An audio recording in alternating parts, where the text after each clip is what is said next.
I wear many hats in the startup space, 5 startups over 16 years. And I came from more of an operational technical background. With work, it's like, okay, well, using things like Airtable, Jira, and internally for my personal like to-dos. And I'm very much a fan of like always using the inbox as fast as I can. So like when I have an idea, I try to dump it in there. Personal pet projects or family, any open loops with my errands, chores, ideas, wishes, dreams really lives in OmniFocus. You're listening to The Omni Show, where we connect with the amazing community surrounding the Omni Group's award-winning products. My name's Andrew J. Mason, and today we learn how Rick Manelius uses OmniFocus. Welcome, everybody, to this episode of The Omni Show. My name's Andrew J. Mason, and this is where we interview the people and stories surrounding the Omni Group's award-winning products. Today, we're excited to have Rick Manelius with us. He's the founder of Atomic Form. It's a company revolutionizing how we interact with digital art and media. Rick has a passion for bridging technology and creativity, bringing innovative solutions to the forefront of the digital landscape. His work focuses on redefining user experiences in a rapidly evolving digital world. Rick, we're honored to have you on here. Thanks for joining us. It's a pleasure to be here. Thank you so much for the time and opportunity. Yeah. And so grateful to be able to talk about Atomic Form because it is, we're talking bleeding edge, cutting at the very forefront of what's happening here. And I also, I could foresee possibly that Atomic Form is one of those really difficult cocktail conversation, like we're at a party with people who may or may not be in the space. Yes. And somebody just comes up to you and says, Rick, what do you do? Like, how do you even begin to package that and answer that for them? Oh my gosh. I love that framing. When I was a track coach in college, I used to have to tell people, like, depending on the athlete's background, I might have 4 or 5 different instruction types because the same set of instructions or the same answer to all 10 would result in completely different results. But if I could tailor the answer. And so like when my mom asks, I'd just say like, I work on computers. And she's like, that's great, son. I'm like, awesome, mom. But then the next, for depending on someone's background, I'll say, well, first of all, we work in the digital art space with NFTs. And again, if they're like, oh, cool, I got that, it's like, great. Mm-hmm. And so the next sort of pass is like, look, art is not just the art itself. It's the history, it's the stories, it's the context that makes things valuable. The Mona Lisa is not the most valuable painting in the world, and 10 million people don't visit it just because it's beautiful, right? They go there because it's famous, right? And, if we're going to have on-chain digital art, permanent on-chain digital art, the stories, history, and context should come along with it. So at the end of the day, what we do is we make it trivial for artists, collectors, and curators to package and connect that data on-chain so that the history, stories, and context lives alongside the art as well. Increases its value, but also increases its ability to connect with people because, as you know, it's so hard to follow everything on the internet. Things are coming, going, websites are crashing, going away. And we don't want people to lose their most valuable asset, which is not just the NFTs itself, but the stories and context that go along with it. That's a really brilliant way to kind of package that because, you've heard the talk before about, is it a monument or is it a conversation? And the internet that is Web 2.0 that we see is absolutely conversation. So latest, loudest, always in the front of people's faces. And what I see Atomic Lore is maybe entering the conversation as saying, hey, let's pull out some of those significant pieces of the conversation and put them back into the space where it's more of a monument, more something to be appreciated. And Atomic Lore enters the conversation. Talk to us a little bit more about that.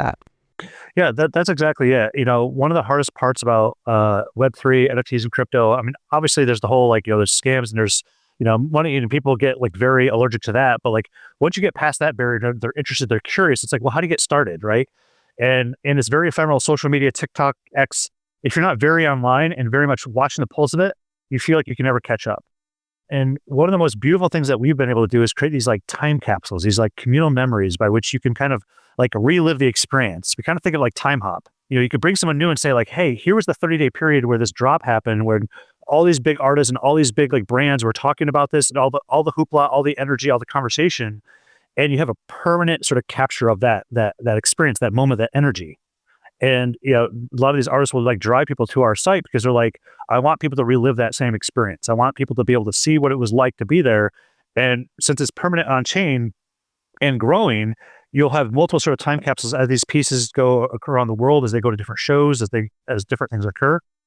And you're able to bring newcomers who, again, back to my mom, who can't necessarily understand what the digital art is, but go check this out. Just kind of stream through this and just kind of see what your reaction is. Oh, that's cool. I saw they're in Venice, or I saw there's this experience of this big thing on the wall, this big mural and all these people around it. And so it makes it more approachable and it makes it more long-term because I like to think in decades. I like to think that like when these artists are, it's not just like, how can I make money now? It's like, how do I inherit these assets to my kids? And, if you think about in 10, 20 years, right, when this becomes part of your IP, part of your property, you want to make sure not only the IP is not damaged, meaning that it's on chain and it's permanently available, but all the stories and IP around it is captured such that they can use it if they're making income off of it, or just to be proud of their parents and just being like, hey, this is part of like, our history, our legacy. And so I think that's kind of Hmm. what drives me. I've worked in a couple archival companies in the past, large digital asset media systems that powered things like Bob Dylan archives, 30, 40 years of live footage and audio, like how to slice and dice that so that way it's preserved, but also every time there's an opportunity for a jingle or a movie or whatever to access a particular clip or a particular scene from a particular time and place, that information can be available. So we're trying to sort of take that same pattern in the sort of Web 1, Web 2 space and really apply it to these new on-chain digital assets called NFTs. Hmm. It's a challenge in terms of the education component, I know, but it is a question worth asking. Like it is like we haven't asked this question before. We have maybe in the physical space, but not when it comes to digital things. And preserving those stories around the artifacts themselves, I think, is also what, like you were saying, retains the value for that. It's not just art too. I don't want to sort of like make this broader, for people who don't care about art, this is for everybody. Like we have people, like there's this old lie that I was told when I first went to school, which was like everything on the internet is there forever. Like I went to college in '99, and like it's like, don't put it on the internet, it's going to be there forever. And the reality is, 80% of all links die in 10 years. People are finding now their MySpace pages that 2008, 2009, they spent all this time to like, oh my God, this thing's going to be there. GeoCities, AOL. Eventually, X will change and Facebook will change, and like all these places will change, right? And so people offload their digital identity to these platforms, which may or may not include them forever. Even YouTube, right? The prices went up recently, and their Gmails are starting to call old accounts and old email threads, et cetera. So like, the more that we trust digital properties to store our memories and our milestones and those important memories that we have, including our pictures of our kids and everything else, we go back to look at them only to find out that they're not there anymore. And then all of a sudden we have gaps in our memory. I have photo albums from my parents that I've inherited, right? They're physical. I could store them in a vault and I could protect them. But when I left Facebook, I actually purged my account and I lost, frankly, a lot of photos of my kids that I uploaded there, but I don't have a copy of my phone. And that's like memory loss. It's experience loss. It sucks. And so we're not trying to capture all things, but we're trying to say, what are the things that you want to sort of keep forever? And so whether that's in art, we can expand this to sort of beyond. This becomes more of a general purpose problem of how do you store your legacy in a way that can live longer than you? Yeah, well said. I love the history component of it too. It actually provides a great transition for us as well into the Omni Group. You mentioned you utilize OmniFocus to get things done in day to day. Do you mind sharing? Do you have any recollection or memories of when you first came across the Omni Group themselves, or maybe more specifically OmniFocus, the software, or was it just kind of like this? Over time, I just kind of realized that's what it is and what the software does. I actually looked back at my 1Password, and I think I first signed into the Omni Group website around 2011. So it's now been, I guess, 13 years. So in college, so at MIT, I was undergrad and grad student. And just like, so one of the things that really, getting things done was one of many solutions that really made like MIT doable. I considered myself a smart kid, but like a hard worker. I wasn't like the natural genius, but I was the smart enough and work hard enough that I could usually achieve most things. But high school never prepared me for like what it really took to go sort of at an elite level. And when you go to like a school like that, you need every possible trick, tip, hack you can get through the day. And so getting things done with David Allen was like one of those magic solutions that really sort of helped me take that overwhelm and make it feel more manageable. So I started doing like workshops. I would actually, when I was a grad student, I would teach other undergrads like, hey, you may not have learned like how to do productivity management or this type of workflow in the past. Awesome. So, run a class for 5 to 10 people. And then through like Merlin Mann, and, he was running 43 folders and some other things. So OmniFocus became one of those tools, I think, that was like how to apply the GDD system, because early, 2006, 7, there wasn't really, like you could kind of make your own system, but there really wasn't a solution that said like, hey, let's sort of digitize this and really embrace the GDD workflow. There's some tools you can kind of force a GDD workflow into it, But I think OmniFocus is like, no, this is a getting things done style app. And so that was key. And then I think the reason I stuck with OmniFocus, and also I use OmniGraph, Omni Outliner, a couple other tools along the way. OmniFocus is the one that really stuck, was because it had the multi-app sync. Like obviously with getting things done, you want to be able to capture things from all places, right? So multiple, work and personal laptop, phone and or tablet, and so that ability to synchronize my workflow across whatever device I was close to was very important. And I think OmniFocus early on really kind of, I think, mastered that well, such that I could trust it for all my personal to-dos. So I answered beyond your question, but yeah, really where I met Omni Group was somewhere between Merlin Mann 43 folders and like 2011 was probably where I met you guys. Yeah, no, I love the context surrounding it as well, because it was kind of, you talk about this moment in history where things are preserved. There was kind of like this movement where this idea of how to manage an enhanced workflow spread through more effectively, especially when we're encountered with all of this extra digital information.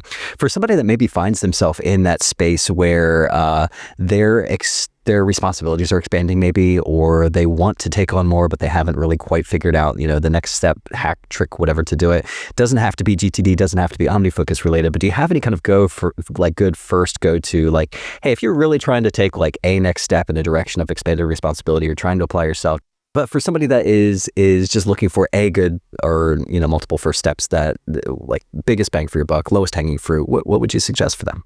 I think, that's a great question. And I've done this both personally and organization-wide, which is the first trick is just to like do a one-time brain dump of all your open loops that you ever have. And that is usually a very shocking experience, because I think most ambitious people, they don't realize how much mental RAM they're already committed to. And so if your roles and responsibilities are expanding, now all of a sudden you're about to embark on this new sort of greater list of things. I'll tell a very quick story. Like at one of my organizations, we had grown from like 8 to 50 people at the time, and we were having trouble delivering against like 250 clients, and things were getting a little stressful in the system. And we kept saying like, why are we having such stress getting things done here? Because we have 50 people. It's not the number to projects doesn't seem off. Well, then we said like, well, we knew people were kind of doing some internal projects. We called them internal projects. And we're like, we know people are doing these things. And one day we're like, how many of them are there? We literally handed out note cards and we said, everyone write down every sort of side project or internal tooling or cool idea or whatever that's not client focused, and let's put them on a wall. And we had 250 client projects and we had 350 internal projects. Holy cow. And that moment was like so clarifying when all of a sudden people were like, holy crap, the balance, like, it should have been maybe 5-to-1 client projects and internal projects, or at best 1-to-1. I mean, at the most extreme 1-to-1 or whatever. But when we found out, like, and 350 meant 7 internal projects per employee, and we're like, guys, that's just insane, right? Yeah. Like you're taking on too much. And so I think the first gut check for a lot of people is like, how much are you already committed to? And I think for me, whether you do getting things done or use OmniFocus or whatever, like, the thing that's always like a stark reminder every day is when I open up my OmniFocus and I see things past due, I'm like, damn, like I already have a lot of open commitments. Like I already have, like, I'm already behind. So when someone's like, hey, this next few thing, I'm like, ooh, like if it's a forcing function. So I would say just the acknowledgement of like what you already have open is, I think, the first step to make, so that's the first step to identify a problem, is like just acknowledge the problem or just understand, is it a problem? And I think that's, for most people, a good place to start. And if you are one of the lucky few that don't have too many open commitments, like you've been pretty stringent or your responsibilities haven't pushed you to a point, that's great. Then you can you have more flexibility. But I think most people, when they're seeking a solution like this, already sort of unconsciously acknowledge the overwhelm. They know they want to fix it, but they don't know how to get started. And I think the first one is just like acknowledge what you got. Yeah, I love the term you just used, forcing function. To me, that means it's an iterative thing that makes you arrive more at accuracy. I think a lot of times, because it's our brain's the same tool that's using this thing, that's also executing on this thing, we tend to have this optimism bias that says, I think I've got I've got it. I understand what it is that I'm committed to. No big deal. And then when you actually see it in front of you, externalize, you're like, oh, okay. That's more than I thought there was. Do you mind placing maybe OmniFocus in an overall context for yourself? So is there, in terms of software flowing into it, or the data gets exported out of it, or maybe not necessarily just from a technical standpoint, but how the workflow uses where OmniFocus sits kind of in that overall space? I wear many hats in the startup space. 5 startups over 16 years, and I came from more of an operational technical background. Now I'm the CEO role, but very familiar with Jira and all the Trello, all the project management systems, and I think OmniFocus is not the appropriate tool for a team solution. It's really, I think, more of an individualized one. So, um, you know, at the end of the day, I try to follow the David Allen philosophy. It was like, you want to keep the number of systems you use to as minimum as you can tolerate. And so for me, with work, it's like, okay, well, using things like Airtable, Jira, and internally for my personal like to-dos and personal pet projects or family, any open loops with my errands, chores, ideas, wishes, dreams, really lives in OmniFocus. So I'm very much a fan of like always using the inbox as fast as I can. So like when I have an idea, I try to dump it in there. I will have some other note documents that I keep as reference, because like OmniFocus really isn't like a place you want to keep like long-term reference materials. But in terms of like stacking, so my overall workflow is generally like I use the inbox very liberally. I have like 5 or 6 like main top level categories, like just one personal, one work, one just general crypto because I'm learning stuff in the general space. I have an AI one because I'm also learning stuff in the AI space right now. And a couple others. And so if I have a consulting client or like any sort of mentorship I do, I'll usually have like a global bucket. And then I have sort of subfolders and then sort of projects within that. And so really, I think the 2 main drivers for me is I like to use the due date one because obviously I don't want to miss certain deadlines. So the due date is like the due date is someone to hold to be accountable. The weekly review is kind of like also like a great Sunday night steering method where it's like, okay, all these things I sort of thought I could handle, do I still believe that? Do I still want to like, or sometimes my enthusiasm for something's waned. Like I put an idea like, for funsies, let's go try this. And then all of a sudden I find out, well, life got busy, not as important. I thought it was a good idea. And so my big 3, I think, is like, inbox capture, due date driven, always that it's much better than a calendar. For my calendars, you get distracted. There's all the other stuff going around it, but it's like, this is literally the things in which order that has to be done by certain dates. The folders and stuff are obviously very helpful when you do your weekly review and kind of see like, how are you balanced, like work, personal. And I try not to keep too much work in my OmniFocus because again, that keeps it in my bucket, but not the team's bucket. But if there are certain individual tasks that I know are in Jira, but I need to track against my own sort of commitments, I'll bring in sort of a copy of it into like just the tracker, like the Jira ticket number and maybe the description or the title. Because that way, when I'm sort of in my internal mode, I can sort of keep it all with me. And then only when I need to sort of bridge information over, do I sort of jump into Jira and do it over there. I don't force my employees or anyone I work with to sort of use a GDD type system like for their own stuff. Because I think the team wise, we have to use team tools, but everyone is sort of allowed to use whatever personal workflow things they need to sort of track their stuff. And that's fine. But I find that without OmniFocus, I would definitely miss a lot of things. Yeah. For stuff that isn't necessarily carving out new territory for you, it's not necessarily a brand new thought every single time. Do you have anything that kind of fits the space of routines, habits, and how does that look? How does that play out for you? That like, it's not necessarily where the context will remind me like, oh yeah, I should put on pants because I just woke up this morning, that's context. Sure. Versus, it is something I do want to make sure I do. I do want to make sure that this happens once every month, every quarter. How does that look for you? Oh, absolutely. No, I have a lot of recurring tasks, like, repeat again, like, especially if I'm trying to do new habit formation, I'll put like, do every day or do upon last completion. Because and I'll use other apps too. Like I have one that's more of a dedicated like habit formation app that I'll use. Again, it's not OmniFocus because that one's very much driven about like repeatable patterns to develop a new skill or have that experience. So I try to keep my number of repeatables in OmniFocus to a minimum, usually to new stuff I'm trying to develop, only because I want to continue to balance the overwhelm. Right, I don't want to like have you don't want to brush your teeth in OmniFocus because you just do that, right? So like things that like are just already baked in routines, you just kind of like ignore out. But anytime you're trying to like seed yourself to like, no, you committed to this. Like you want to keep going to this thing every day. So a fit and right project, folder, like whether it's health, whether it's, get in shape, whether it's some sort of new health regimen or a new skill I'm trying to learn. And if I'm really adamant about it, I'll usually have it like in a repeat pattern for 30 to 45 days or so. And once I feel like I'm actually internalized it, then I'll sort of kick it off because then it's sort of in autopilot. It's in there. But yeah. Is there anything that you would consider to be a mistake or a misstep along the way that, hey, I thought this was a great idea for my system, tried it out, executed on, it worked for other people, might still work for other people, but for me, it just didn't pan out the way that I was picturing it would? Flags and context. I was pretty like hardcore about that in the beginning. I love the idea of it, but especially as we're more remote, mobile for like, we're kind of like context is less useful or tends to be like more work to kind of like keep track of the context. And I actually find myself saying like, let me find what actions I can do within this context.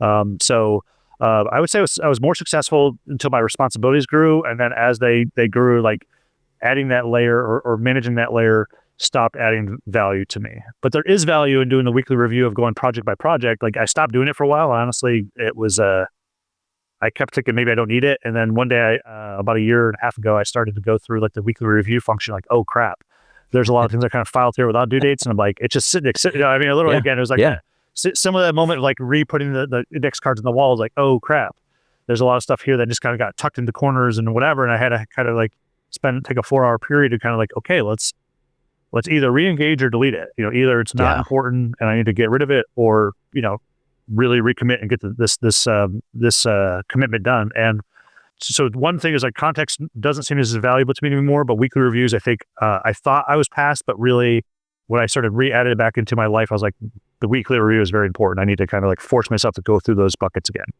Yeah, kudos to you for forcing that clarity. I mean, it's so easy just to let the clarity go by and just not finish the thinking and just let it be out there or whatever. But last question, we'll let you go because I know you're super busy, want to respect your time, but I would love to know, and this is so open-ended, feel free to take it any direction you'd like to, but what would you say makes you passionate about being as productive as you possibly can in your life? Like there's so many options for productivity enhancement. What is it about being as productive as you possibly can that drives you and says, you know what, I want to make sure I have that edge in order to be the best person I can be?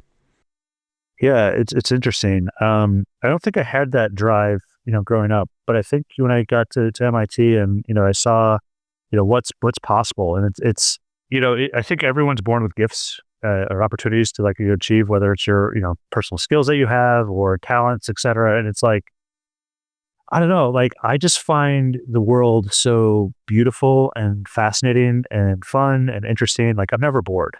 My Amazon books, man, like I buy stuff like it's just like I just have so many interests, and the reality is like, look, I'm a responsible parent. Like I have 2 young kids. Like I want to make sure I have a good life for them.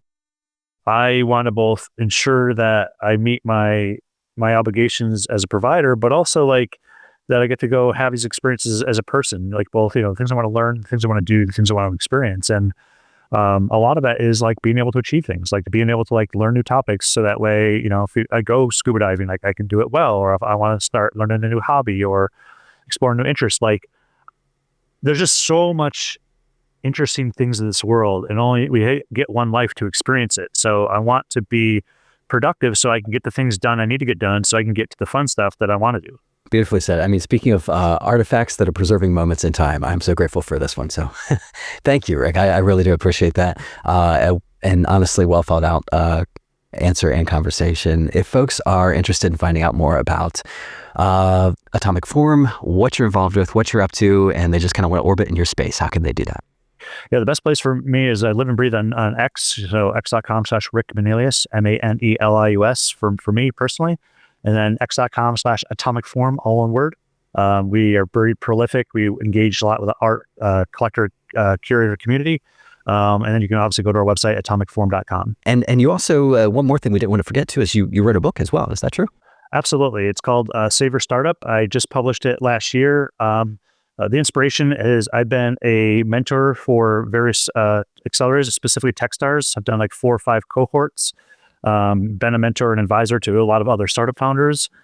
Just like I did at MIT, like I ran those training courses using like sort of getting things done and other things like 7 Habits of Highly Effective People, et cetera, to really equip these like students who are already bright and brilliant, but they sometimes just needed a little bit of guidance and frameworks and flows in order to like, again, achieve and graduate and excel at all the things that they were doing. Startups are the same way. Like, you have a lot of energy, finite time, finite money, and you got to do a lot with a little, right? And so, having gone through and learned a lot of hard lessons in life, some successes, some failures. Like, I wanted to sort of compile a lot of the best I've learned, and sort of compile it into like a set of playbooks. And so, it's no David Allen Get Things Done, but it's certainly a way. It's like a book that I would love to have read on my first journey. Like, it would have helped me so much to like know certain patterns, best practices, and mindset to attack, the first time founder stuff. So I now sort of in a getting things done methodology, like I can't mentor everybody because I'm running my own startup. So whenever people ask, I'm like, hey, here's a book. Here's a lot of playbooks of all these different facts and ideas and frameworks that I've used. Please read it. And if you have any more questions, I'd be happy to set up calls. But like, it really helps like sort of force multiply my own efforts to help other founders who are trying to achieve big dreams and goals like I am. That's fantastic. Rick, thank you so much for joining us. Awesome. Appreciate it, Andrew. Hey, and thank all of you for listening today too. You can find us on Mastodon at The Omni Show at omnigroup.com. You can also find out everything that's happening with the Omni Group at omnigroup.com/blog.